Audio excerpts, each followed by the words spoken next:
Buenos días.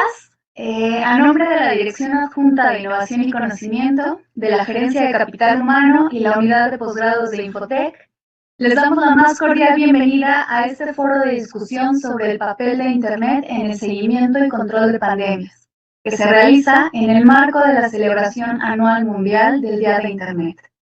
Hoy nos acompaña como moderadora de la discusión la doctora Vanessa Díaz. Ella es egresada de la licenciatura en Derecho por la Universidad de Pedregal, maestra en Derecho por la Universidad Anáhuac del Sur, realizó su doctorado en la Universidad de Tasmania, Australia, ha sido profesora de la materia Biometría Digital en la maestría en Derecho de las Tecnologías de Información y Comunicación desde el 2014 y actualmente se desempeña como coordinadora académica de la maestría en Regulación y Competencia Económica de las Telecomunicaciones de Infotec.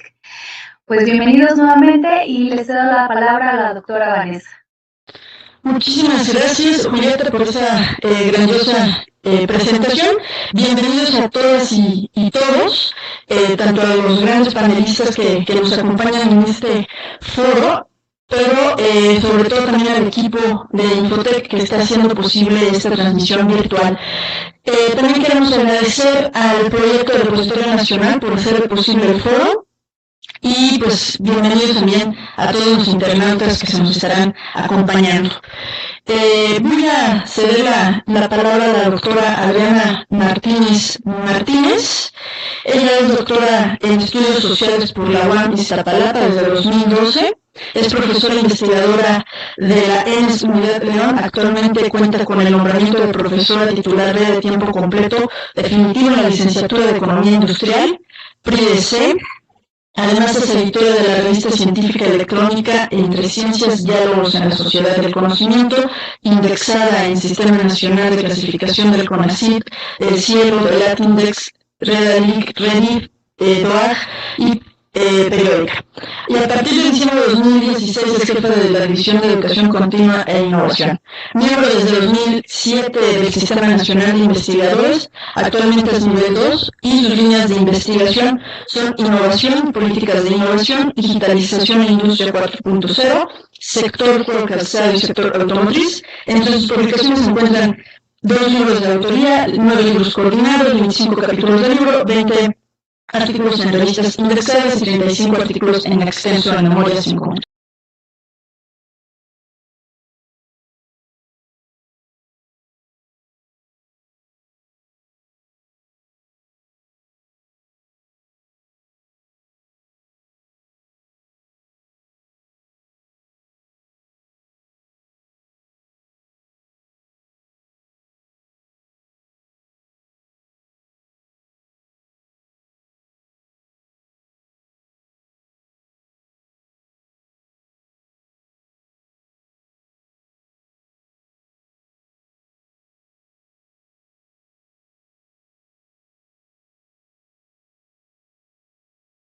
Una pandemia que un virus que surge en China y que pues en muy pocos meses se ha diseminado a lo largo de todo el planeta.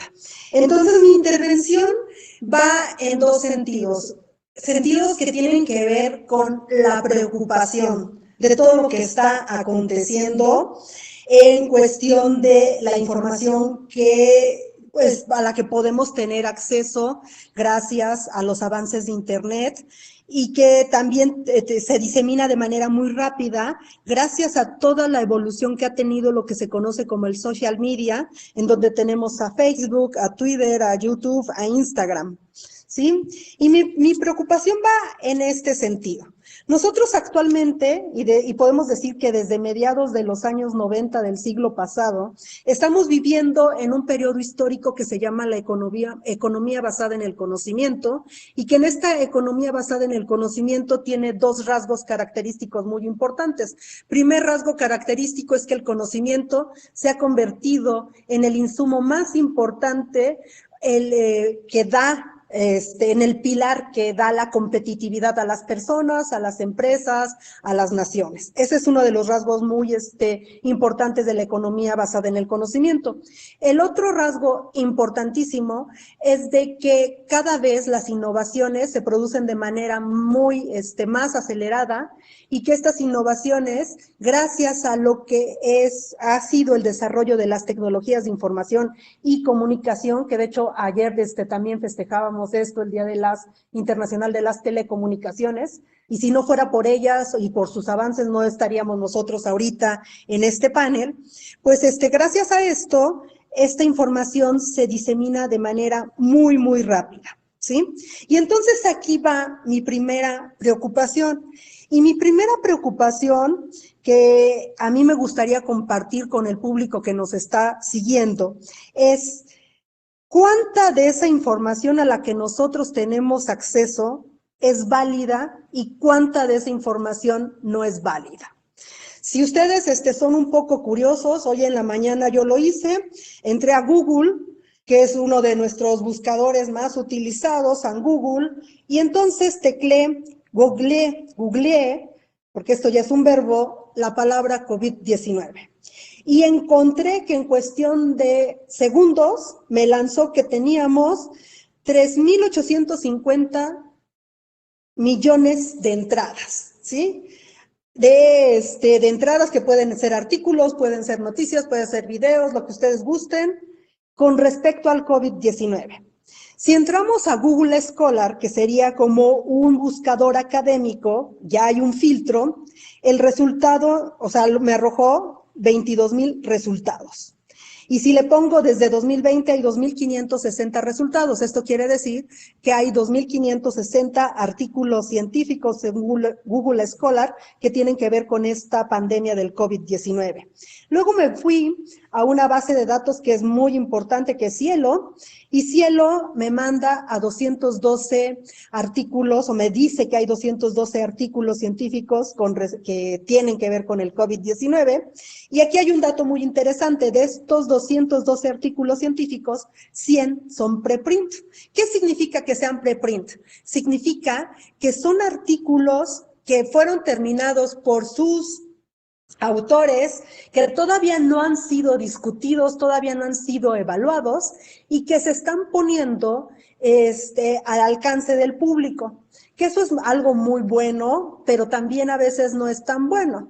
O sea, porque el preprint es parte de lo que nosotros llamamos en el ambiente editorial la ciencia abierta.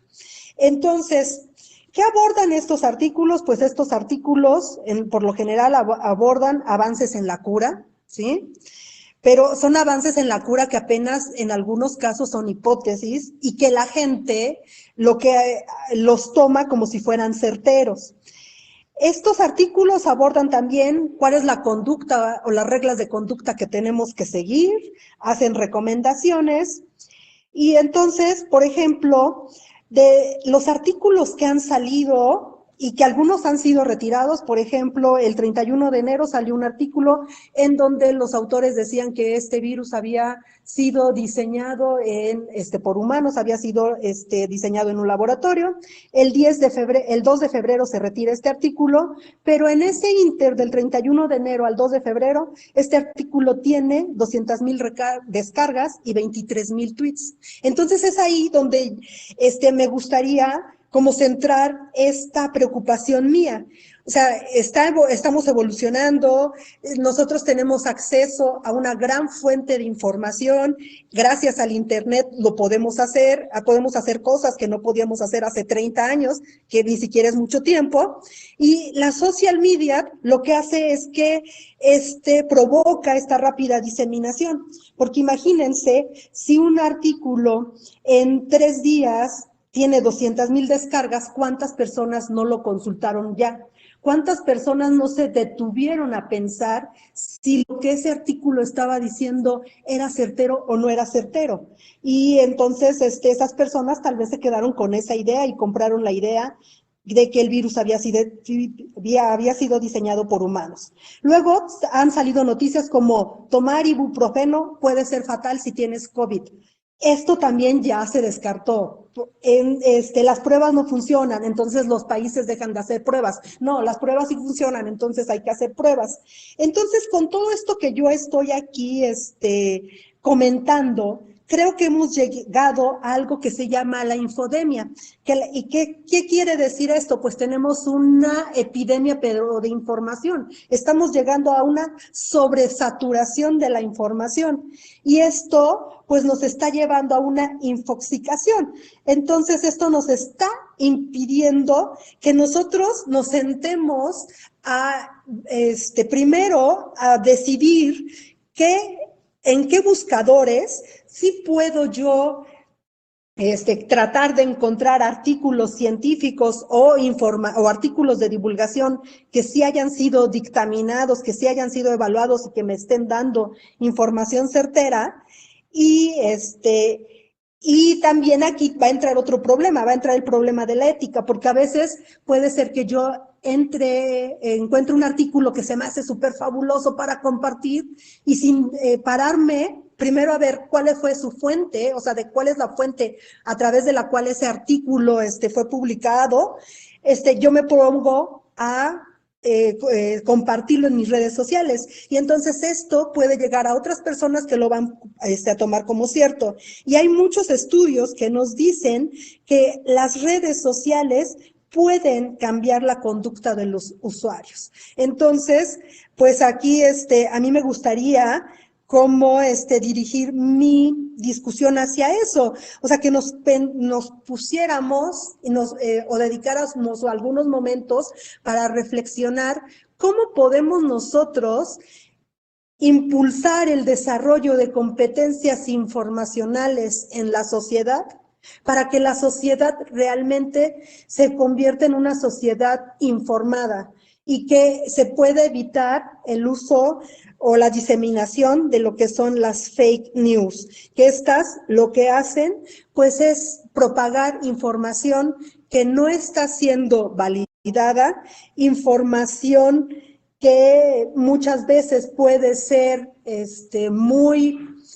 puede ser dañina, y sobre todo esta información puede llegar a ser dañina cuando los líderes de opinión toman como alguna de estas fake news, la toman, la abanderan y ellos hacen comentarios a través de sus diferentes redes sociales. Entonces, si tal figura dijo que tomar Lysol es muy bueno porque esto va a hacer que el COVID se vaya, y entonces lo tomas y cuántos intoxicados no hay, ¿no? Y esto fue algo que sucedió hace poco en Nueva York, porque el presidente Trump, pues en uno de sus intervenciones públicas, señaló esto, ¿no? Que tomar Lysol era algo muy bueno para evitar el desarrollo del COVID-19. Entonces, me gustaría terminar mi participación hasta aquí, o sea, para escuchar a los demás y después ver qué preguntas surgen. Gracias.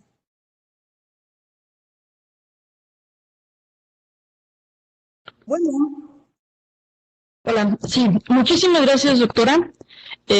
Muy buena esta participación de usted, sobre todo por ser la primera que abre el panorama y que iremos seguramente perfilando para la sesión que después de escuchar a las compañeras y compañeros tendremos un gran debate con muchísimas reflexiones, sin lugar a duda. Bien, a continuación cederé la palabra al doctor Mario Alejandro Arellano Morales. Él es doctor en Economía por la Universidad Nacional Autónoma de México. Obtuvo mención honorífica en el Premio Anual de Investigación Económica Maestro Jesús Silva Herzog 2011, que otorga el Instituto de Investigaciones Económicas de la UNAM. Es conferencista en seminarios y congresos nacionales e internacionales de economía. Entre sus líneas de investigación figuran la economía digital, desarrollo industrial y tecnológico, políticas industrial y digital y finanzas públicas. Ha impartido diversos cursos en la Universidad Nacional Autónoma de México, el Instituto Politécnico Nacional y la Universidad del Valle de México. En su desarrollo profesional ha colaborado en la coordinación y desarrollo de diversos proyectos, tanto en la Administración Pública Federal como en el Gobierno de la Ciudad de México. Es autor y coautor de libros y artículos sobre temas de economía y tecnologías de la información y comunicación. Actualmente se desempeña como investigador en la Unidad de Estudios de Finanzas Públicas del Congreso de la Ciudad de México. Doctor Arellano, pues bienvenido y le cedo la palabra. Buenos días a todas y todos los asistentes a este foro. También saludo a mis colegas panelistas y agradezco la invitación a Infotec a este foro en esta fecha tan memorable, ¿verdad? Para todos. Bien, en el contexto del surgimiento y desarrollo del virus SARS-CoV-2 denominado COVID-19 por la Organización Mundial de la Salud, creo que ha quedado sobradamente demostrado el potencial de los beneficios que tiene el Internet en particular y las tecnologías digitales, como la ciencia de datos, el Big Data, la inteligencia artificial, entre otras. Eso no está, no cabe la menor duda sobre estos beneficios de las tecnologías. Desde la irrupción de la pandemia, se viene ofreciendo información sobre su comportamiento, evolución e impacto en los ámbitos no solamente de la salud, sino también en la economía y de la sociedad en general. Ejemplo de esto son las notas informativas y los informes que ha venido publicando la Organización Mundial de la Salud, la Universidad Johns Hopkins, que ha hecho un excelente seguimiento del estatus de la pandemia. Por el lado de la economía, pues está el Banco Mundial, los reportes también del Fondo Monetario Internacional, de la Organización para la Cooperación y Desarrollo Económico, OCDE, y desde luego en nuestra región la CEPAL, entre otros organismos multilaterales. Es decir, el papel de Internet en el seguimiento de la pandemia es irrefutable.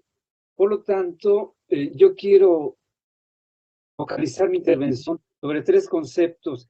Desde luego que tenemos público académico y no académico. Voy a privilegiar al público no académico en mi intervención. Y quiero reflexionar brevemente sobre tres conceptos fundamentales que seguramente van a ser de gran ayuda para encontrar la salida del túnel de este virus en el que estamos inmersos. Estos conceptos son el de innovación, principalmente, colaboración y creatividad. No olvidemos que Internet se creó originalmente para facilitar la colaboración. Por otro lado, las computadoras surgen como un invento o como herramientas de creatividad individual, sobre todo las computadoras domésticas. Hay un personaje, Joseph Schumpeter, es uno de los grandes economistas del siglo XX, y él fue el que propuso el concepto de innovación, y lo propuso en términos de una idea fuerza transformadora de las sociedades modernas, y lo propuso como destrucción creativa. En su obra, Schumpeter plantea que el funcionamiento de las economías de mercado contemporáneas se desenvuelve a través de ciclos económicos, y en estos ciclos económicos subyacen las innovaciones, es decir, la destrucción creativa, mediante el cual surgen nuevas técnicas, nuevos procesos, nuevos productos. En pocas palabras, nuevas formas de hacer las cosas. Ciclos económicos en el sentido de auge o recuperación, auge, desaceleración y luego viene la recesión. Otras escuelas del pensamiento económico no se explicaban estos ciclos. Bueno, la escuela marxista, desde luego, siempre trató de explicarlo. Carlos Marx, personaje fundamental de la economía política, él propuso esta situación de ciclos como oscilaciones de la tasa de ganancia. Por parte de la escuela neoclásica nunca se reconoció y no acaban de reconocer que hay crisis. De hecho, ellos siguen negando, por ejemplo, la crisis de 2008-2009. En su enfoque teórico no entra la crisis, pero aquí la tenemos presente. Esta crisis en la que estamos inmersos hoy, crisis económica, es producto de una crisis sanitaria que no viene del lado de la oferta ni de la demanda, sino que es un parón de la economía, como se le está llamando, y derivado precisamente del seguimiento de este virus, el COVID-19. Por eso es que el tema de este foro da pauta para reflexionar sobre estos conceptos, ¿no? de innovación, colaboración y creatividad. ¿Por qué?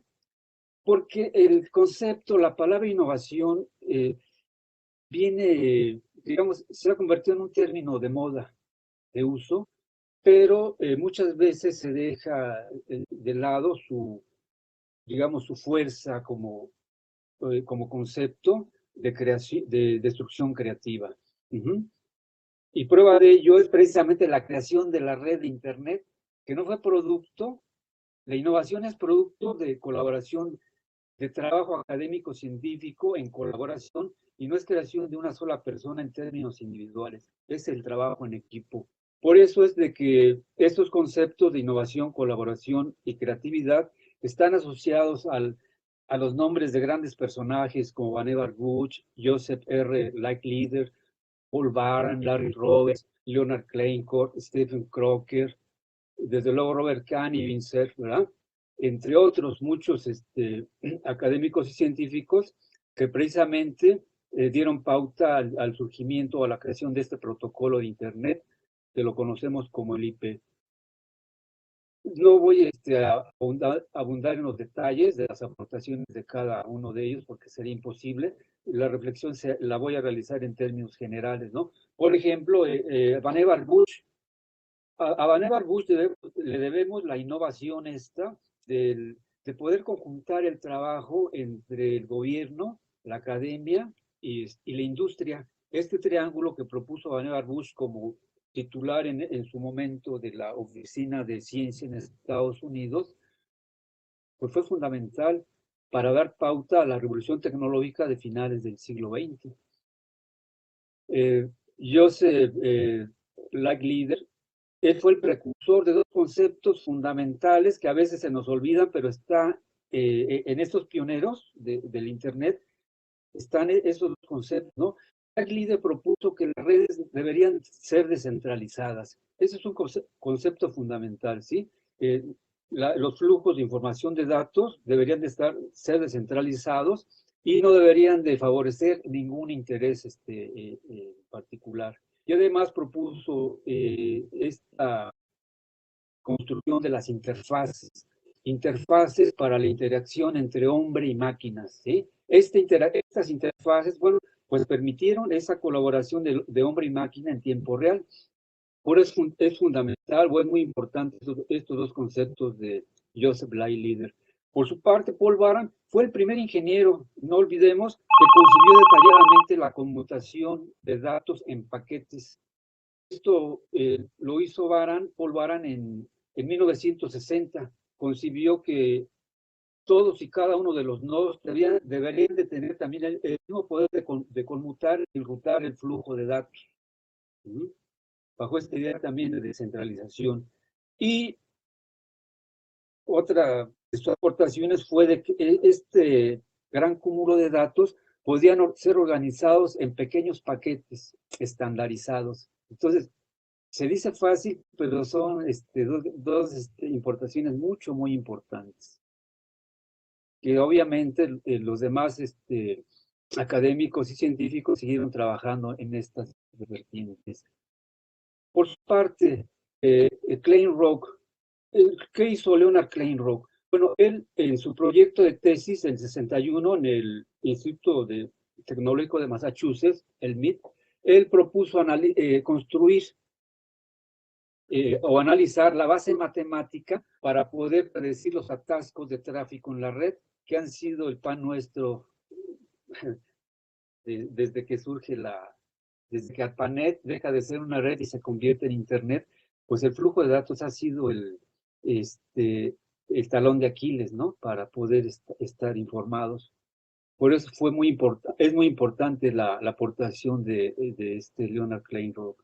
Por su parte, Stephen Crocker, él fíjense, él fue el promotor a comienzos de abril de 1967 de las famosas RFC. ¿Qué fueron? Stephen Crocker fue, digamos, llamado a coordinar todo el equipo de trabajo de la red en instituciones públicas, universidades, desde luego de Estados Unidos. ¿Qué hizo él? Él no impuso sus ideas, sino que llamó a la colaboración a través de estas RFC que se conocen como peticiones de colaboración. Quienes participaron en aquel entonces, académicos y científicos en el 67, pues vieron que estas peticiones de colaboración estaban en un formato amistoso, no eran nada autoritarias, eran inclusivas y un ingrediente fundamental, colegiadas. Es decir, que las conclusiones, las soluciones para construir este trabajo estaba fundada en la colaboración, pero también en el consenso de la mayoría. Nadie tenía que imponer su idea, sino los argumentos y desde luego apegados al protocolo científico, lo que iba a prevalecer. Estas RFC, de hecho, son son precursoras del desarrollo del código abierto de software, también en protocolos y contenido.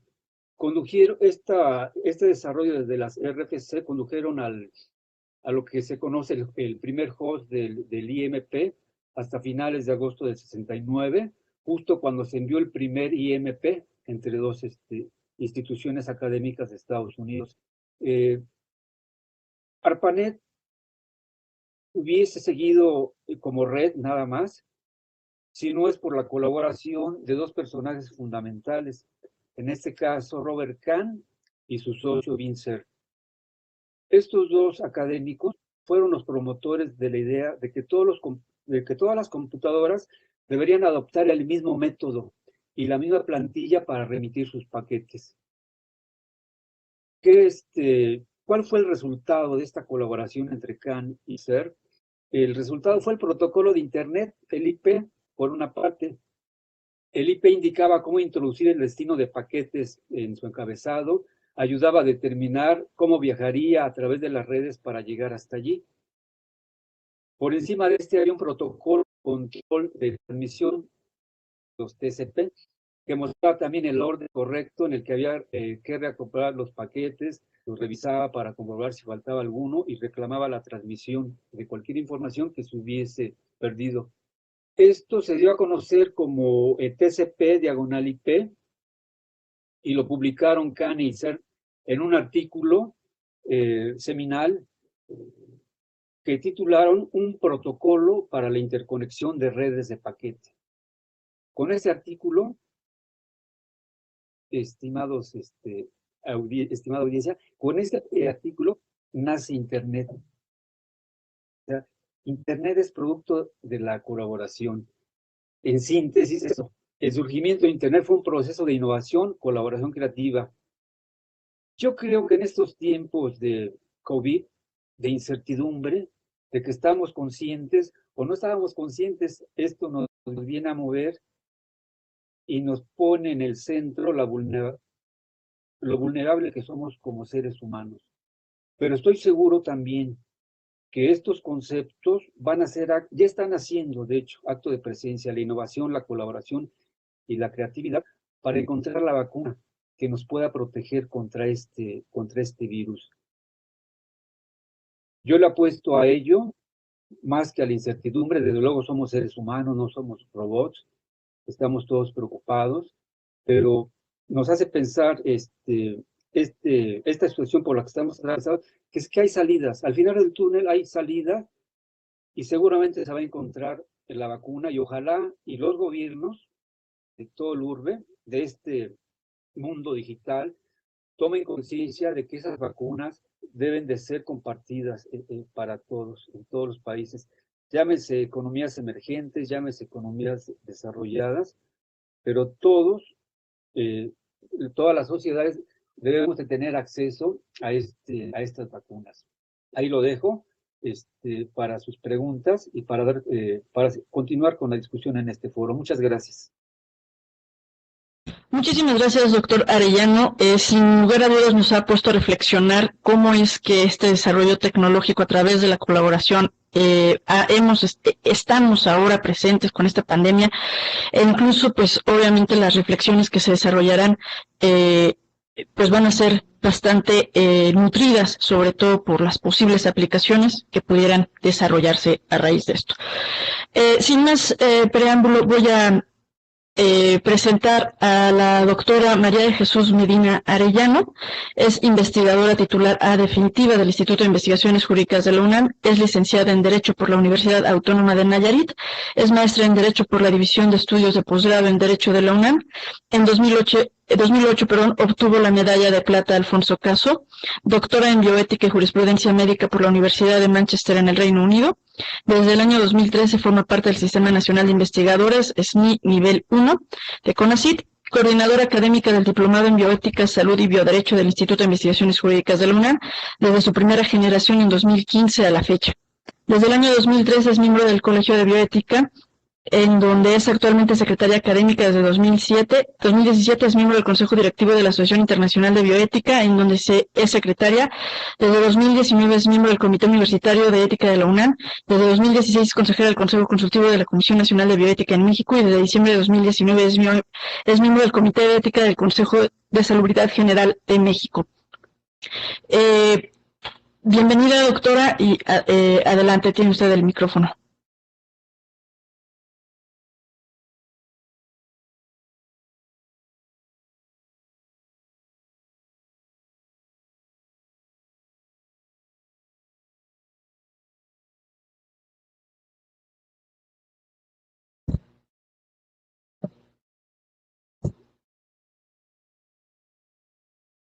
No se oye, doctora. No se oye, doctora. Sí, tengo el micrófono. Ah, listo, ya la escuchamos. Ok, perfecto.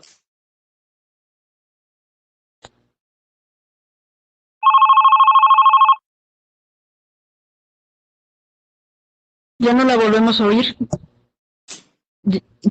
¿Ahora? ¿Y ahora sí?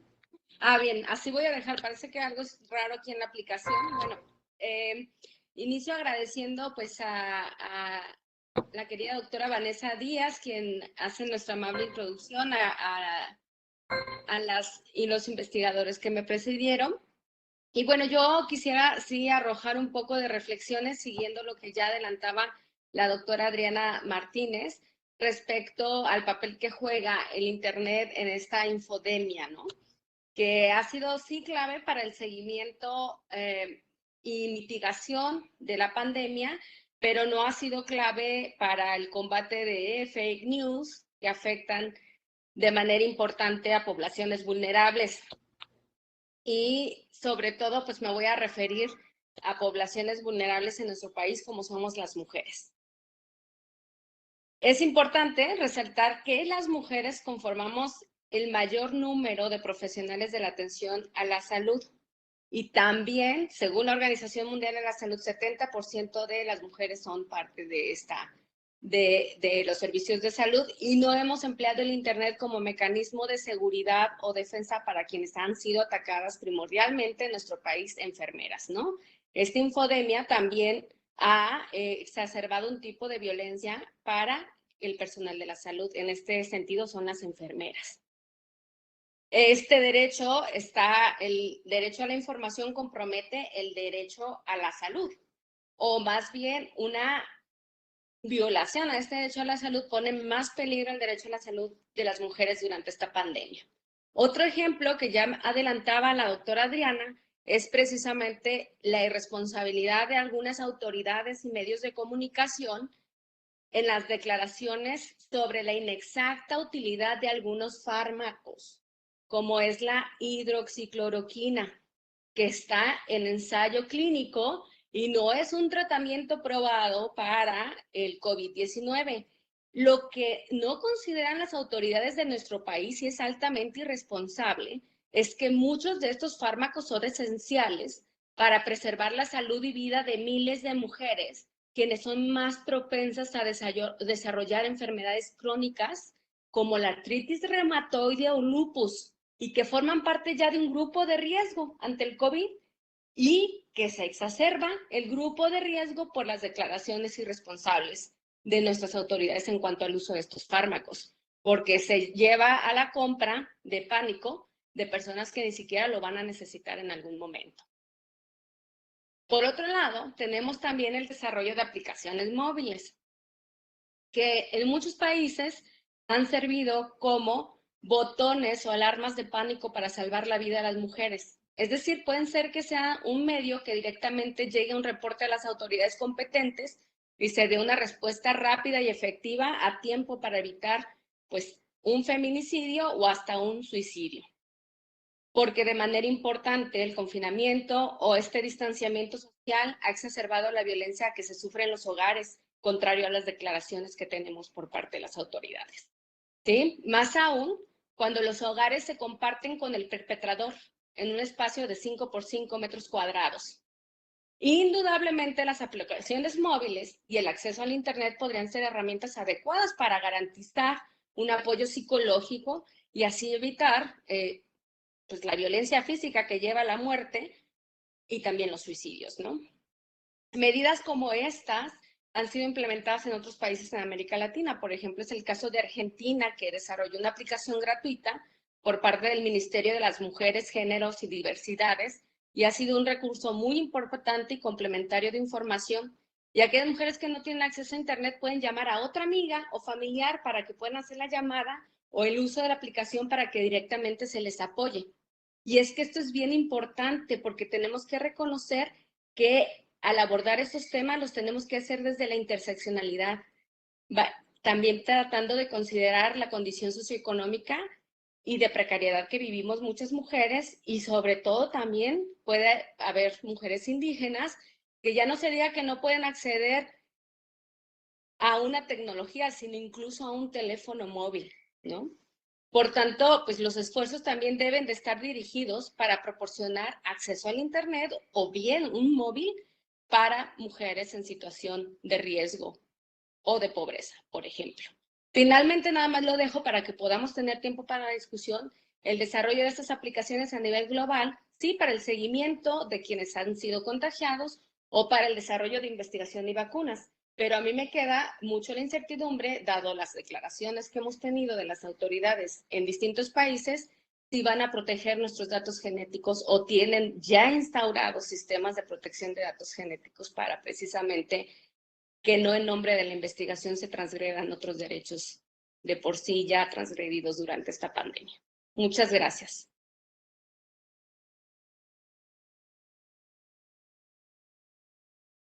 Muchísimas gracias, doctora Medina. Sus reflexiones seguramente también nos ayudarán muchísimo en cuanto se abra el debate, sobre todo porque a veces nos centramos mucho en cómo hacer frente a la pandemia y a las víctimas que están padeciendo y a sus familiares, pero sin lugar a dudas esta pandemia tiene unos efectos secundarios en algunas otras actividades mismas de nuestra vida diaria ahora en una cuarentena. Sin más, voy a presentar a la doctora Isa Luna Pla. Ella es secretaria académica del Instituto de Investigaciones Jurídicas de la Universidad Nacional Autónoma de México, investigadora titular en el Instituto de Investigaciones Jurídicas de la Universidad Nacional Autónoma de México y profesora de la Facultad de Ciencias Políticas y Sociales y Facultad de Derecho de la UNAM. Es doctora en Derecho de la Información en la Universidad de Occidente, Sinaloa. Luna Pla tiene una maestría en Derechos Humanos por la Universidad London School of Economics and Political Sciences, Reino Unido, y ha sido investigadora en el Program of Comparative Media Law and Policy de la Universidad de Oxford, en Reino Unido también. A lo largo de 18 años se ha especializado en temas de información y gobierno. Sus libros más recientes, puede ser que incluso me equivoque, puesto que la información es de 2010, Transparencia Legislativa y Parlamento Abierto, editado por la UNAM, 2018, Transparencia, Acceso a Información Tributaria del Secretario Fiscal, Desafíos en México, Instituto Federal de Acceso a la UNAM, Acceso a la Información Pública y Datos Personales, publicado por la UNAM en 2010. Sin embargo, bueno, también tengo que reconocer que para mí ella fue un gran pilar durante mi estancia en el Instituto de Investigaciones Jurídicas de la UNAM. Bienvenida, doctora, le cedo el micrófono. Muchas gracias, y para mí el honor es mío, Vanessa, de volverte a ver y a intercambiar contigo estas ideas, aunque, bueno, pues la doctora Vanessa Díaz es más experta en datos personales y en derecho a la información, que bien podría complementarnos con sus opiniones en estas exposiciones. Así que, de verdad que gusto, Vanessa, y gracias Julieta y Infotec, por organizar este foro. Yo creo que sí tenemos mucho que celebrar, como ya lo decían anteriormente quienes usaron la palabra. El Internet juega un papel fundamental en nuestras vidas y si pensamos en cómo se vivió la pandemia hace 100 años versus cómo estamos viviendo nuestra pandemia actualmente, yo creo que tenemos unos beneficios adicionales. Yo por lo menos, no sé ustedes, pero muchas veces he agradecido al Internet no solamente por entretenerme y por permitirme ver a mis familiares y mis amigos, sino también por entender mejor qué es lo que está pasando a mi alrededor. Desde luego que ha cambiado mucho la forma en la que nos comunicamos, pero también la forma en la que aplicamos las medidas de seguridad. Fue rápidamente que las poblaciones, en cuanto se enteraron de esto y los gobiernos aplicaron las medidas, y de bajo costo se pudo comunicar la necesidad de los confinamientos en los países, y esto pues fue también muchas veces gracias al Internet. Yo me quiero enfocar en como la aplicación que ha tenido en esta pandemia el Internet en dos problemas, que es la libertad de expresión y la libertad de información. La maestra, la doctora Adriana, que afortunadamente ya la podemos ver, su cámara ya funciona, ya adelantó algunas de estas ideas. Yo solo quiero retomar algunos puntos de lo que me parece que puede ser importante. Por un lado, desde luego que como medio de información o de desinformación, el Internet nos está afectando de diferentes maneras, pero también preocupa cómo en el Internet se gesta este espacio de libertad de expresión, pero también de intimidación, en el que estamos presenciando una forma muy distinta de convivencia en las redes sociales particularmente. Entonces, me enfoco en estas dos cosas. Por el lado de la libertad de expresión, los grandes fenómenos que no estábamos observando si no tendríamos el Internet, como ya lo mencionaba la doctora Adriana, pues son los fake news, la saturación de información, ¿no? Pero al mismo tiempo también estamos observando un fenómeno que tiene que ver con ataque de bots y de ataque de sock puppets, que son ya estrategias dirigidas en forma de campañas políticas electorales, pero también en forma de campañas solamente de desprestigio a personas o líderes de opinión, o simplemente individuos de la sociedad de la información que están participando muy activamente en las redes. Y esto genera, ya lo ha dicho por ejemplo Cass Sunstein, genera pequeños nichos sociales y élites en las que nos empezamos a desenvolver informativamente, y eso polariza a la sociedad en términos de la información que recibimos. La elegimos y elegimos quiénes son nuestros seguidores y seguidoras. Para efectos de la democracia y de la forma en la que los sistemas de salud pueden operar de una mejor medida, pues esta fragmentación de pequeños nichos de información no la favorece, en tanto no se puede, en tanto es mucho más complicado hacer una estrategia centralizadora y unificadora de la información. Pero yo creo que también tiene muchos beneficios, también tiene beneficios que por lo menos quienes pensamos que el Internet debe de convertirse en un medio democrático y que el discurso en las redes sociales debe de ser un discurso democrático, también pensamos que el gran beneficio es la réplica que se le está haciendo a las autoridades. No hay mañanera en México que no tenga una réplica en Internet, y no hay conferencia de salud y de la Comisión de Salubridad que no se convierta también en una tendencia o en una discusión en las redes. Y eso favorece desde el punto de vista de la discusión y del debate democrático, pero también favorece una distribución de la información y una comunicación mucho más certera de lo que está pasando. Así es que sí, si bien estamos saturados de información, también nos encontramos en mayores posibilidades de conocer cuál es la real situación en la que estamos viviendo. Sin embargo, un debate libre, una libertad de expresión, pues difícilmente puede mantenerse libre si es atacada por retóricas intimidatorias y dañinas, como están sucediendo y como estamos viendo estos fenómenos, ¿no?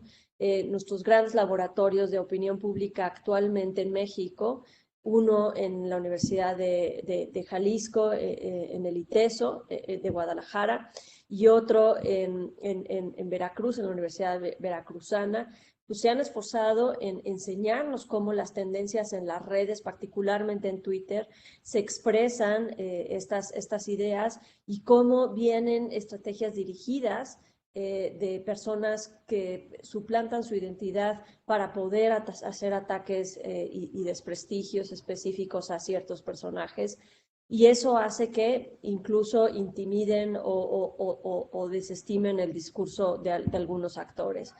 Entonces, eso también lo hemos visto como un fenómeno que para quienes estudiamos la libertad de expresión nos preocupa, porque todos los grandes defensores demócratas de la libertad de expresión han buscado la manera de defender la libertad individual de expresión.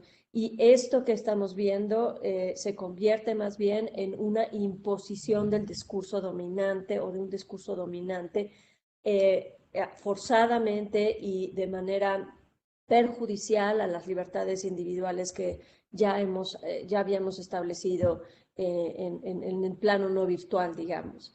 Entonces, me parece que añado a la agenda que ya se puso también en esta mesa, me parece que además de una propuesta de competencias informacionales, yo sugeriría también una propuesta sobre la democratización del discurso y celebrar la existencia de Internet con esa democratización del discurso y la protección libre e individual de la expresión en el Internet. Y por último, anotar algunas cosas que también me parecen muy valiosas. Creo que de no existir, de no tener el Internet actualmente, no tendríamos la exposición y la difusión o divulgación de los contraestudios, permítanme decirlo así, de los contraestudios que se están haciendo en materia de COVID. Es decir, los datos reanalizados por otros científicos de datos que están surgiendo, por ejemplo, particularmente académicos del CIDE, están realizando nuevas investigaciones con los mismos datos oficiales y con datos distintos para podernos dar una versión diferente o por lo menos más válida o metodológicamente distinta de cuál es la situación del avance de los contagios en la pandemia. Y muchos científicos de datos en Twitter tienen esa posibilidad de difundir estos estudios y de una manera muy efectiva están pudiendo abrir el debate un debate más técnico sobre cuál es la situación en la forma en la que se está midiendo la pandemia. Y creo que si no tuviéramos esta interactividad y esta conexión social, sería muy difícil que pudiéramos comprender o acceder a esos contenidos viviendo en un discurso dominado. Y creo que la posibilidad de que puedan acceder a estos datos y de que puedan reanalizarlos o tratar de llegar, en el caso de la Ciudad de México, tratar de llegar a los mismos datos bajo el mismo método, que es justamente lo que la ciencia hace, ¿no? Una ciencia transparente pues busca eso, que cualquiera pueda llegar a los mismos resultados si analiza los mismos datos y si usa el mismo método de análisis. Y eso lo estamos viendo inmediatamente sin necesidad de esperar un paper en una revista. Entonces, me parece que eso también abona mucho a la forma en la que estamos viviendo esta pandemia y la forma en la que podemos darle seguimiento y control. Muchas gracias por su atención y dejo estas ideas en la mesa. Gracias, Vanessa. Muchas gracias, doctora Luna Pla. Como siempre, muy acertada esta reflexión sobre la libertad de información versus la imposición de un discurso que pudiera ser dominante y que atenta, podríamos decirlo de alguna manera, sobre una pregunta muy vieja, pero muy actual a la vez, ¿no? La democratización del discurso en Internet, ¿no? Que siempre se ha discutido si debe de haber una neutralidad en el Internet, y bueno, hasta la fecha, pues hoy todavía nos lo seguimos preguntando y debatiendo. Muchísimas gracias, doctora, y en un momento más pues daremos este debate un poco más amplio. Invito a nuestros internautas, por favor, a ir escribiendo sus preguntas para que también las podamos poner en esta mesa virtual, en este cafecito virtual, y invitarlos obviamente a continuar conectados, y si apenas están conectando, bueno, pues estamos hablando precisamente de estas ventajas y cómo estamos haciendo frente a esta pandemia. Voy a dar la palabra al doctor Eric René Bojorges Valdés, que es académico de tiempo completo de la Coordinación de Ingeniería Biomédica de la Universidad Iberoamericana de la Ciudad de México. Ingeniero biomédico de 2004, maestro en ciencias en 2008 y doctor en 2016, egresado de la Universidad Autónoma Metropolitana. Es experto en instrumentación biomédica y análisis de señales e imágenes médicas, enfocado principalmente al análisis de señales de electroencefalografías y variabilidad de la frecuencia cardíaca, donde aplica conocimientos de análisis de datos y aprendizaje maquinal.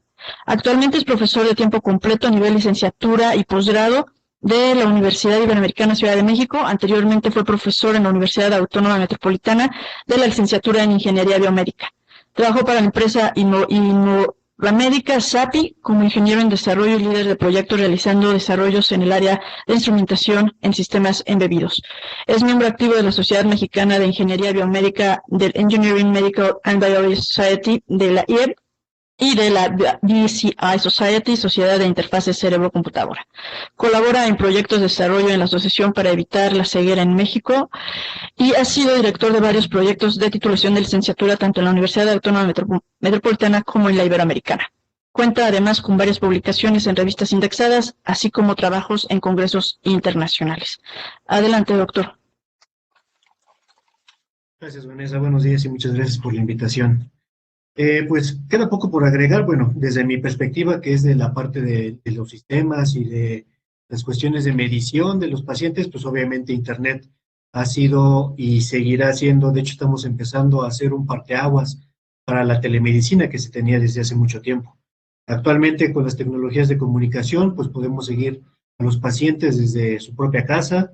Sin embargo, estas tecnologías pues también juegan un papel como de doble filo, porque hay muchos pacientes que no acceden a este tipo de tecnologías por cuestiones de precariedad de recursos económicos o por cuestiones de inaccesibilidad de sus regiones donde viven. Gente que está en las sierras o que vive muy alejada de comunicaciones, pues no puede tener acceso a este tipo de información, ¿no? Y justamente platicando de estas cosas de desigualdad sociales, pues es una parte fundamental del discurso de Internet. Muchas veces discutimos en Internet o discutimos en Twitter sobre las políticas sociales, pero en realidad somos un pequeño grupo de las personas que realmente toman decisiones y sobre las cuales se está haciendo el discurso. Hay muy pocas gentes que realmente llevan a cabo el discurso, como decía la doctora Isa Luna Pla, que dirigen el discurso porque son los que tienen más seguidores o porque son los que tienen más voz o tuitean más o tienen más bots que están fomentando ese tipo de discursos. Entonces, Internet, como dice el doctor Mario, que se inició como una herramienta que esté libre de sesgos, como una herramienta que sea colaborativa y mediante un consenso pueda llegar a la información, termina siendo dominada por quienes gritan más, por quienes están diciendo con mayor frecuencia lo que quieren divulgar a la gente, ¿no? Este discurso de Internet, donde si yo tengo mayor volumen de voz, pues es algo muy común en las sociedades. Quien grita más en una sesión, pues es el que se hace más escuchar por la mayoría de las personas, ¿no? Y en ese sentido, Internet se vuelve una moderación, aunque no de toda la población, por lo que estábamos diciendo sobre la desigualdad en cuanto al acceso a este tipo de información y los recursos que puede plantear Internet. también de acceso a la comunicación. Y justamente esta sobreexplotación de la información o de la infodemia, como ya tenemos ahorita, hace que muchas personas que tienen acceso a cualquier dispositivo remoto, de comunicación remota, provean de información sesgada, como decía la doctora Adriana. Tenemos información que no es validada, y la validación, aunque ya venga después, como sucede en el caso de lo que todos vemos como juicios televisivos de Estados Unidos, donde el abogado suelta una idea y después dice, perdón, no quise decirla, pero ya causó el impacto en el jurado. Es lo que pasa con este tipo de información, donde yo suelto la idea y ya alguien tomó esa idea, la hizo suya, y después quitarle esa idea de la cabeza a la gente es algo muy difícil de lograr, porque toda la información que nosotros tenemos, o toda la información a la cual nos podemos llegar, está sesgada por nuestros propios prejuicios. Y decir que, o sea, cuando yo encuentro una idea que va con mi prejuicio, la tomo como cierta, sin importarme si fue verificada o no fue verificada la información. Simplemente voy, la tomo y digo, y la disemino por todos lados, como pasa usualmente con los grupos de WhatsApp, donde alguien lee una información que no tiene una firma de quien la dijo, ni tiene una corroboración de los medios, y entonces la reenvío por todos lados, o por todos mis grupos sociales, ¿no? Que ahora tenemos el de la familia, el del trabajo, el de los amigos, el del salón, ahora con esta modalidad de escuela en línea, y entonces esa información ya se divulgó sin la corroboración necesaria. Y nosotros como personas que estamos valorando esa información, tampoco tenemos el conocimiento adecuado, porque no fuimos formados con una educación que permita valorar entre la verdad y lo que alguien me está diciendo, para corroborar que eso sea cierto. Y entonces volvemos a las desigualdades. Alguien que tiene una educación muy básica, que no tiene acceso a recursos informáticos como todos los demás, pues lo que el doctor del pueblo falle y le diga, lo va a tomar como cierto, sin ningún tipo de otro tamiz o de tamizaje, o de filtrar la información, ¿no? Entonces, Internet, el principal problema es justamente la infodemia, de que los usuarios de Internet no somos capaces de juzgar con base en criterios científicos, o en criterios lógicos, o en criterios técnicos la información que nos llega, y diseminamos la información sin ningún tipo de filtro, ¿no? Pero tiene sus partes buenas, que es con lo que había empezado. Podemos ahora monitorear a las personas desde sus casas, y saber si es necesario, o en el caso de lo que decía la doctora María Medina, hacer intervenciones porque alguien solicita ayuda en caso de que alguien esté en situaciones de violencia intrafamiliar, que evidentemente por el encierro van a incrementar. O sea, eso es evidente, porque están en un encierro, la gente se desespera, y si de por sí antes la persona que era un abusador, que llegaba nada más en la noche, se desquitaba con la esposa, pues ahora que está todo el día encerrado, es evidente que va a tener que aumentar este tipo de cosas, ¿no? Pero también tiene sus partes muy positivas. Por ejemplo, todas las aplicaciones, incluso las aplicaciones que permiten el monitoreo de la pandemia, permiten poder evaluar de manera sistemática cómo se ha desarrollado este fenómeno. El coronavirus que estamos viviendo es sin duda la primera epidemia que ha sido trazada con mayor facilidad de toda la historia de la humanidad.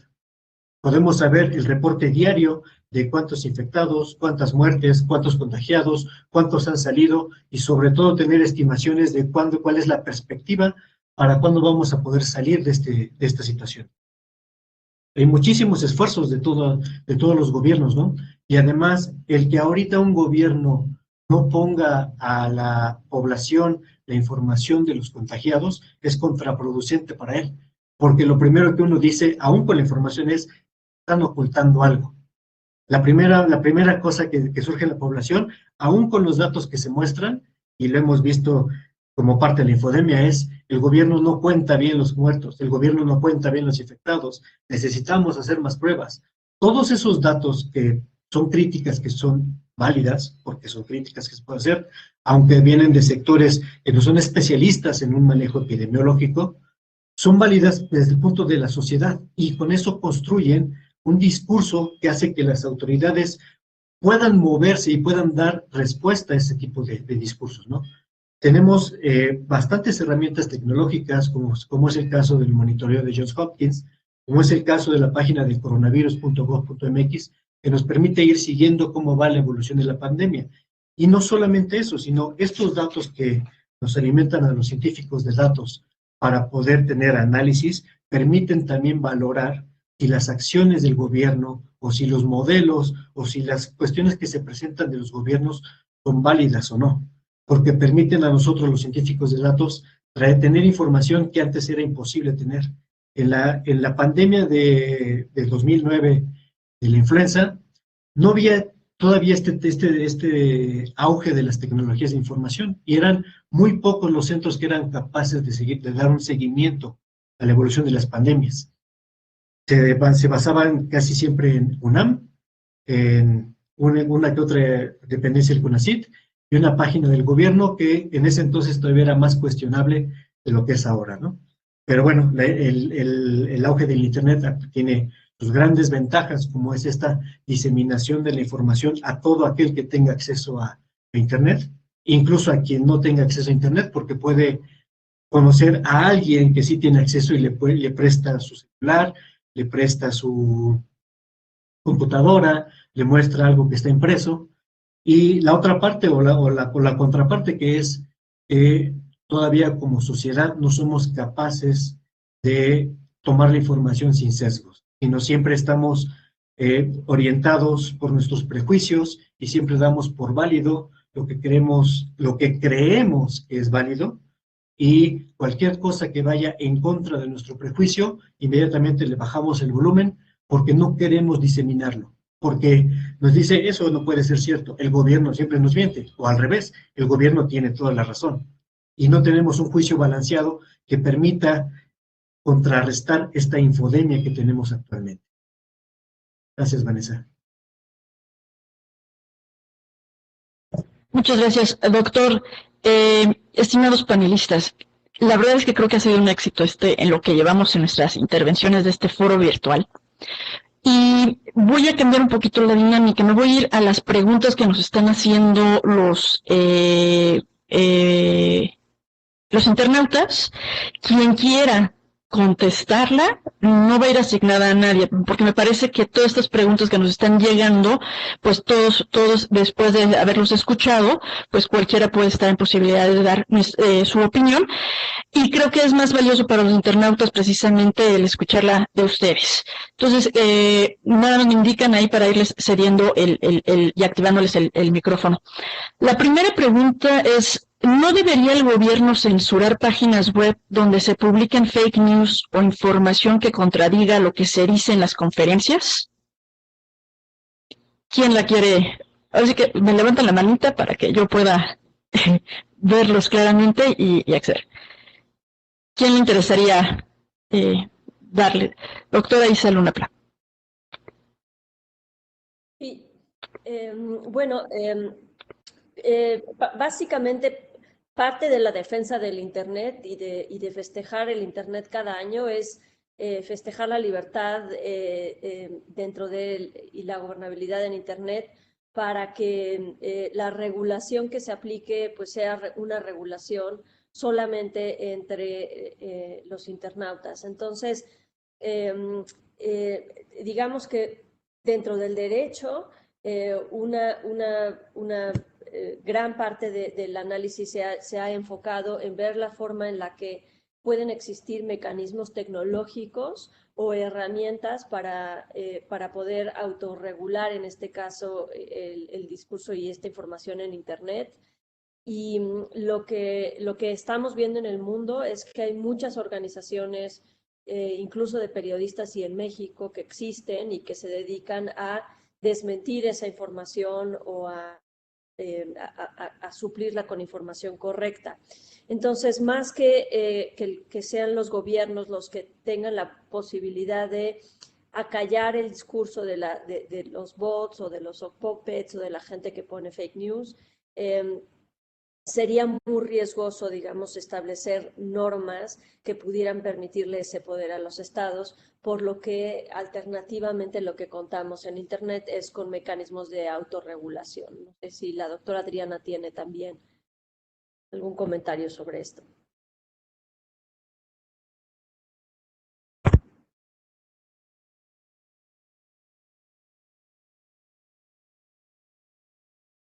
Gracias, doctora. Luna, a ver, la doctora Adriana Martínez, parece que sí, ¿verdad? Tú déjeme, Sí. ahorita nos... Listo. Sí, bueno, yo estoy muy de acuerdo con la doctora Isa. Yo creo que ella hablaba de algo de la democratización del Internet y yo creo que eso es muy importante. O sea, es importante permitir las voces de todos los actores. Y si nosotros permitiéramos que el gobierno pudiera decidir qué es fake news y qué no lo es, y poder decidir que ellos puedan decidir qué páginas hay que cerrar, pues yo creo que sería un peligro. ¿Para qué? Para la libre expresión, que yo creo que eso es algo por lo que se ha luchado mucho desde hace bastante tiempo. Yo creo que la solución no sería el que se prohíban ciertas páginas o el que se prohíba la voz de alguien. Yo creo que la respuesta tiene que ser una respuesta más de raíz y tiene que ver con algo que el doctor Bojorquez nos estaba diciendo y que son esto de las capacidades cognitivas. O sea, yo creo que la educación, desde la educación básica, deberíamos de estar trabajando en cómo podemos nosotros desarrollar las capacidades cognitivas de nuestros estudiantes a todos los niveles, que les permitiéramos que ellos sean los que decidan qué información es válida y qué información no es válida. Con todo esto que estaba yo comentando al inicio de la infodemia y la infoxicación, hemos llegado a un punto en el que las personas ya no queremos leer, ya no queremos pensar. A veces nos llega una noticia y si esa noticia es muy larga, no la leo. Pero ¿qué pasa si, por ejemplo, viene con imágenes visuales? Que esas son las recomendaciones que a veces los que manejan las redes sociales como Facebook, Twitter, Instagram te dicen que lo que tienes que usar es lo visual y que tu mensaje tiene que ser como muy corto porque la gente ya no está dispuesta a leer, a profundizar. Entonces, yo creo que lo que está sucediendo, el Internet tiene muchas cosas muy buenas, nos ha permitido estar más de cerca, ya los compañeros lo dijeron, pero también hay algo, la brecha entre los que tienen y los que no tienen se está haciendo cada vez más grande, porque ahora estamos hablando de que esta brecha digital está montada en las capacidades cognitivas. Siempre se dice que el conocimiento es poder. Claro, el conocimiento es poder, pero si tú, por ejemplo, puedes escoger, seleccionar de todo el mundo de información que te va a llegar, aquella información que es válida, y si después tienes las capacidades cognitivas para poder convertir esa información en conocimiento. Ahí es cuando el conocimiento es poder. De otra manera, no. De otra manera, pues sigue siendo información que a lo mejor de una manera no muy responsable la estamos diseminando sin siquiera saber si es válida o no es válida. Gracias. Muchas gracias, doctoras. En verdad, estas reflexiones y estas respuestas seguramente serán bien validadas por los internautas. Tenemos otra pregunta. ¿Existen artículos de investigación que señalan el aumento de la corrupción en sociedades fragmentadas y polarizadas cuando participamos en dinámicas sociales como un comentario ofensivo en Twitter? En dado caso, ¿estamos provocando una sociedad más corrupta?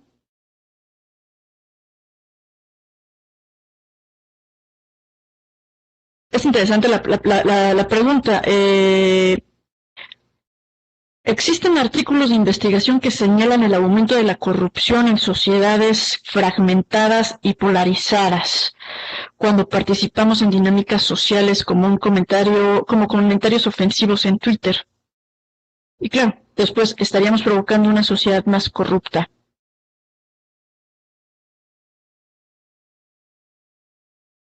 ¿Alguien por ahí quiere orientarnos un poquito respecto a doctora Isa?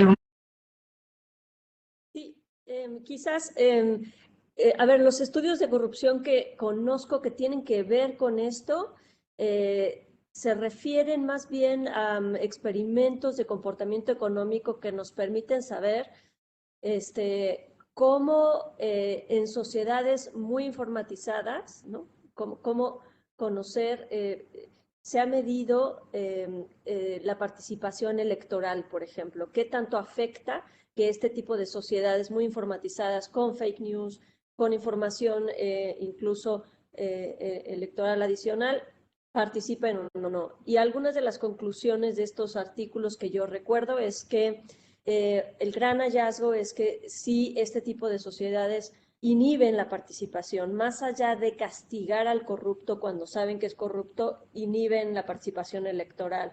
Este es un resultado interesante y si nos dejas tus datos, te podemos mandar, yo me comprometo a mandar algunos artículos. Sí, si nos pueden proporcionar los datos, nosotros con muchísimo gusto les haremos llegar las preguntas e inquietudes a los panelistas. Muchas gracias, doctora. Tenemos otra pregunta. ¿Cuál es su visión, para todos, cuál es su visión respecto al hiperconsumo con el uso de la tecnología y su impacto en la economía nacional? Digo, la verdad es que sí hemos estado consumiendo más cosas desde que estamos en casa. Es muy rico, la verdad, trabajar en casa, pero sí estamos consumiendo más. ¿Quién de los panelistas les gustaría dar alguna? A ver, doctor Mario Alejandro. Sí, es el impacto de las tecnologías en el hiperconsumo. ¿Esa es la pregunta? Sí, ¿cuál es su visión respecto al hiperconsumo con el uso de la tecnología y su impacto en la economía nacional? Miren, en el caso de México, paradójicamente, los datos sobre comercio electrónico nos están indicando que es bajo todavía. O sea, sí juegan un papel muy importante las tecnologías digitales, en este caso en específico el comercio electrónico, para que los ciudadanos consuman. Pero yo vengo planteando eso desde hace tiempo en mis cursos. Esa es la expresión de la brecha digital, es otra expresión de la brecha digital. Sí, las tecnologías digitales han avanzado, pero desafortunadamente no es de manera homogénea en todos los países. En las economías como la nuestra hay un rezago, no solamente en desarrollo tecnológico, sino también en infraestructura. Entonces, eso ha impactado a que el comercio electrónico no tenga, digamos, los índices que alcanza en sociedades como Estados Unidos o las europeas. Pero la realidad es que sí, también los que estamos ahora confinados, que somos la mayoría de ciudadanos y que tenemos posibilidades de acceso a las tecnologías digitales, estamos realizando este tipo de consumo. Revisen la prensa financiera de esta semana o la semana pasada, y Amazon Jeff Bezos está por convertirse en el primer no millonario, sino billonario del planeta. Y el modelo de negocios de este personaje, pues es precisamente el comercio electrónico. Entonces, sí, las tecnologías tienen ese impacto, pero no es homogéneo en todas las sociedades. En el caso de México, nos falta todavía implementar estrategias para el desarrollo del comercio electrónico. Muchas gracias, doctor. Sí, efectivamente todavía nos falta mucho, son las grandes cadenas generalmente en donde podemos consumir vía electrónica y como usted bien señala, algunos solamente todavía no toda la población, por decirlo de alguna manera, pues está en esta cuarentena, ¿no? Y con acceso constante, 24 horas, por decirlo de alguna manera, en Internet.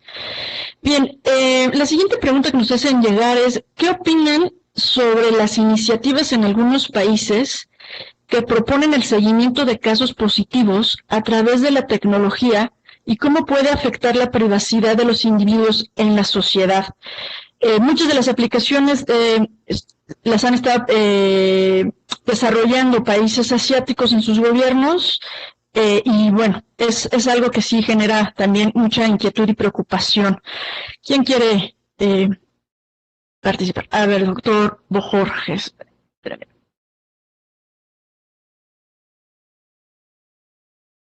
Listo, vale.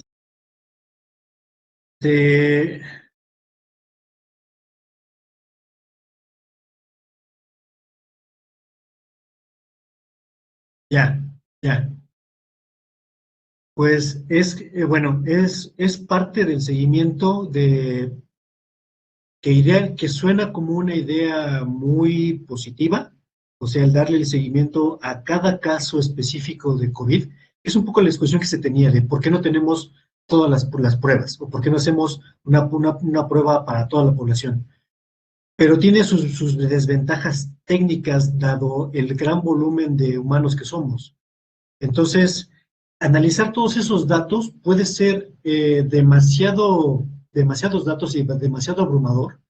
Y tiene la otra desventaja que justamente es de lo mismo que dice la pregunta, que podemos tener una intromisión de más en la vida de las personas, porque sabemos dónde vive, con quién se relaciona, cuál es su rostro, con quiénes comerció, con quién estuvo en contacto y demás situaciones que podrían ser eh, invadir el área de datos personales. Entonces, parte de esta estrategia de Internet o de las cosas que todavía tenemos que hacer de Internet, como siempre, la humanidad va adelante de la legislación, es justamente restringir o identificar cuál es hasta dónde yo como autoridad sanitaria tengo derecho o habilidad para poder dar un seguimiento a los pacientes. De años unos 5 o 6 años a la fecha, ya no se permiten artículos científicos que no vengan con un consentimiento informado de los sujetos que fueron estudiados. Y ese mismo aspecto va en este sentido, porque yo necesito que el sujeto que está siendo estudiado, que es para su salud, que es para monitorear cómo va evolucionando su enfermedad, me otorgue el consentimiento de estarle monitoreando y saber el sujeto, el paciente, que sus datos van a ser exclusivamente para eso, para monitoreo de la enfermedad. Creo que la doctora María quería abordar un poco más. Sí, adelante, María Jesús. Ya estamos próximos a terminar, no obstante, todavía podemos tener una intervención y luego hacemos una conclusión final. ¿Les parece? Muy bien. Brevísimo, pues siguiendo al doctor Eric Bojorges, es muy importante lo que se dice del consentimiento y ya no como un trámite en ética, no como un papel. Recordemos que es un proceso de información. Entonces, esto se debe de estar actualizando y en el mismo seguimiento que sea el paciente, las y los pacientes deben de estar informados con la actualización de un estatus para también actualizar el consentimiento. O sea, sí es verdad que en las publicaciones te piden un formato, pero también es muy importante hoy desmitificar que un formato te da carta abierta para hacer lo que tú quieras con los datos que te entregan así los pacientes. Debemos de estar siempre comunicando y actualizando la información para poder asentir, consentir o no el uso de estos datos. A mí me preocupa mucho siempre esta recabación porque me recuerda el caso de Henrietta Lacks, no sé si toda la gente lo conozca, pero fue precisamente una biopsia que se extrajo de una mujer afrodescendiente, la cual quedó expuesta por el gran hallazgo científico que representaba la investigación del genoma completo del cáncer cervicouterino que padecía, la replicación del laboratorio de esta muestra, pero en 2013 la secuenciación del genoma completo que iba a ser publicado y que la familia no tenía ninguna información respecto de esta publicación y tampoco acceso a los beneficios que representó esta investigación. Entonces, sí tenemos que ser cuidadosos en cuanto a no perpetuar estigmatización sobre grupos vulnerables con esta investigación. Y entonces sí, por eso la cautela no solamente está en el consentimiento, sino en el uso y la comunicación de estos datos en la investigación científica. Gracias. Muchas gracias a todos. Yo creo que para poder dar la última conclusión final de este gran foro, me parece que les voy a ceder la palabra en el orden en el que se las di para que dieran pues unas cuantas líneas para poder cerrar como una reflexión final, no sé, de cómo consideraremos el uso del Internet después de esta pandemia, qué tanto va a cambiar nuestras vidas, ¿no? Ahora en adelante. Entonces, doctora Adriana, por favor.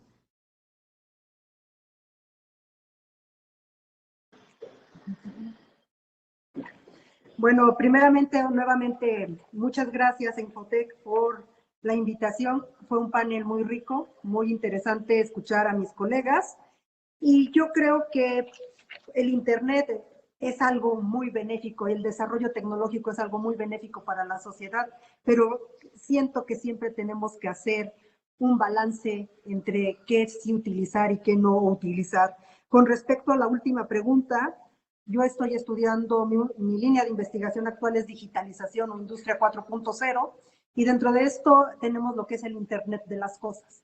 De hecho, yo me compré mi Apple Watch, me encanta, porque aquí puedo yo monitorear muchas cuestiones de salud y todo esto es a través de sensores que van tomando a ti cuánto tiempo te paras, cuántas calorías quemas y muchas cosas que a mí me gustan porque a mí, yo estoy casada con la tecnología, yo soy un amante de la tecnología, soy un amante de la innovación, del desarrollo tecnológico, pero creo que si la innovación tecnológica no se utiliza desde una perspectiva ética, entonces podemos llegar a situaciones que no nos van a gustar a muchos. Y eso es un gran riesgo. Entonces, a mí me gustó mucho participar en este panel y mis conclusiones son, la tecnología es benéfica, el desarrollo tecnológico es benéfico, el desarrollo que ha tenido el Internet es benéfico, pero siempre tenemos que tener un balance. Y dentro de ese balance, voy a volver a ser reiterativa, tenemos que ver cómo a través del modelo educativo impulsamos el desarrollo de capacidades cognitivas para dotar a las personas de aquellos elementos en el que ellas puedan ser autónomas y decidir qué información validan y qué información no validan. Yo creo que como universitarios es nuestra tarea fundamental. La brecha digital ha abierto aún más todas las diferencias. Cuando escuchaba lo del hiperconsumo, yo decía, en esta pandemia se han perdido millones de trabajos y a veces cuando nosotros hablamos pensamos de la situación que tenemos y no pensamos en la situación del otro. Entonces yo creo que esa pandemia y el uso del Internet y que tengamos mucha información también nos tiene que llevar un mensaje a nosotros. Tenemos que cambiar después de este COVID-19, después de este confinamiento. Tenemos que ser más empáticos, porque no todos, o sea, tenemos muchas comunidades vulnerables y no todos tienen las posibilidades de tener educación a distancia de calidad. No todos tienen las posibilidades de hacer la compra del súper en casa o de estar viendo Netflix. Hay otras comunidades y hay que darle las voces a esas comunidades y como universitarios tenemos que ser conscientes de esos y si nosotros podemos dar nuestra voz, tenemos que hacerlo. Muchas gracias. Muchas gracias, doctora. Doctor Mario Alejandro Arellano, por favor.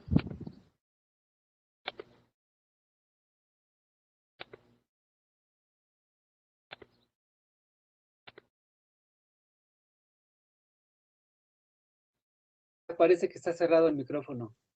Sí. Ahora sí. Ya, ahora sí, ya. Pues Sí. nuevamente a la DAIC, a Vanessa, Julieta, gracias por este foro. Y yo cierro con lo siguiente, con lo que comenté. Internet, junto con la herramienta del conocimiento, son creo que los instrumentos más poderosos que tenemos para salir de esta pandemia. No es de que nos va a cambiar, ya nos cambió, nos está cambiando desde la cuarentena, y sí a la tecnología, sí al conocimiento, pero efectivamente para que este desarrollo científico y tecnológico se materialice en el bienestar de nuestras sociedades, porque sí tenemos sociedades muy desiguales y la brecha digital está ahí presente. Entonces, sí a la tecnología y tengo la confianza que a través de la innovación, la colaboración y la creatividad se va a encontrar la vacuna para este virus. Gracias a todos.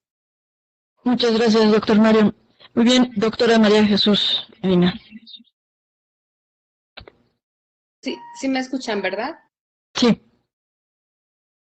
Agradecimiento de la doctora Adriana, del doctor Mario Alejandro. Para mí, yo les quiero decir que pues muy emocionante participar cuando sabía que iba a estar la doctora Isaluna Pla.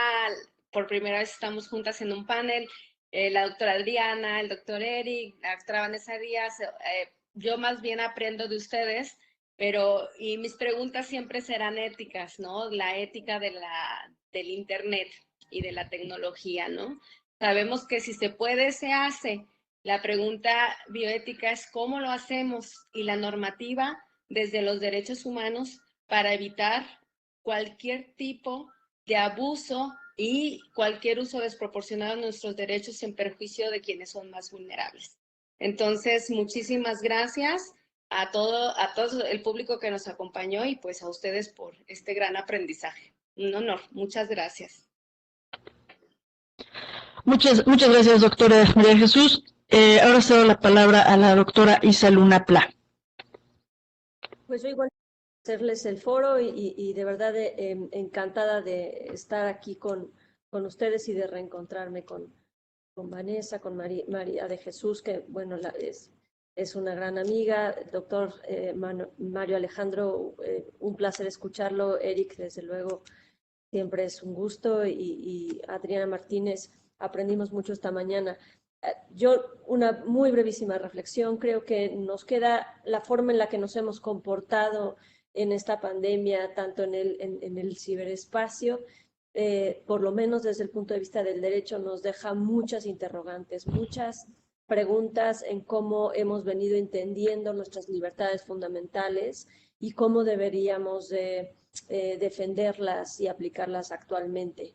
Creo que una reflexión que por lo menos yo en lo personal tomo es que los valores deben de continuarse, los valores del derecho deben de permanecer. Estas libertades fueron creadas desde la dignidad humana y desde las necesidades de comunicación y de información, y por lo tanto, si bien estas necesidades van cambiando en el tiempo, tenemos y nos toca desde el derecho a quienes investigamos académicamente el tema, nos toca estudiar cómo se transforman las sociedades y cómo se crean los nuevos fenómenos de la opinión pública y los fenómenos que atentan contra ella. Así que para mí esto tiene que representar un cambio profundo del estudio que estamos haciendo del derecho, y esperemos de la subsecuente de nuevas normas que sean mucho más efectivas. Gracias.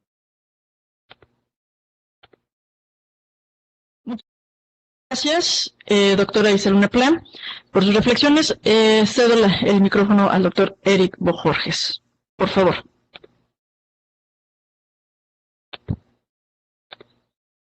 Gracias, Vanessa, y gracias a Infotec por invitarnos a este panel, que creo que todos nos dejó bastante satisfechos desde distintas perspectivas de todas nuestras áreas de conocimiento. Y finalmente, pues Internet se llegó y se va a quedar y nos va a acompañar de aquí a que terminemos como humanidad. Y como eso, y como es una herramienta nueva, pues tenemos que aprender a utilizarlo, tenemos que aprender a mejorar con él la sociedad, que finalmente todo desarrollo tecnológico tiene esa finalidad, tener una mejor sociedad.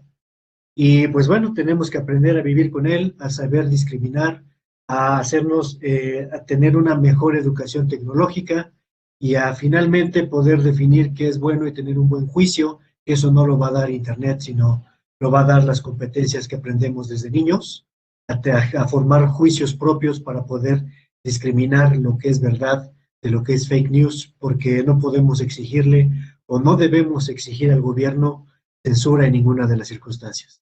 Debemos ser críticos, y la censura o el acallamiento de esas voces que gritan y vociferan debe ser simplemente no hacerles caso y no difundir la información que no es verdad. Muchas gracias a todos los panelistas, y cualquier duda, estaremos en contacto. Muchísimas gracias a todos ustedes, a nuestros internautas. Quedaron algunas preguntas en el tintero. Trataremos de organizarnos para ver si dentro de sus posibilidades puedan apoyarnos con unas breves respuestas.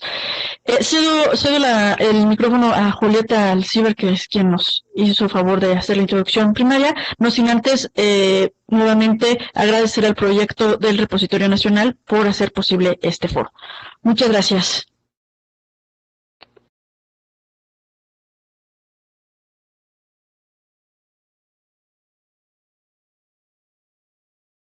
Muchas gracias a todos nuestros panelistas, a la doctora Vanessa Díaz y por supuesto a quienes han seguido esta transmisión en las redes sociales de Infotec.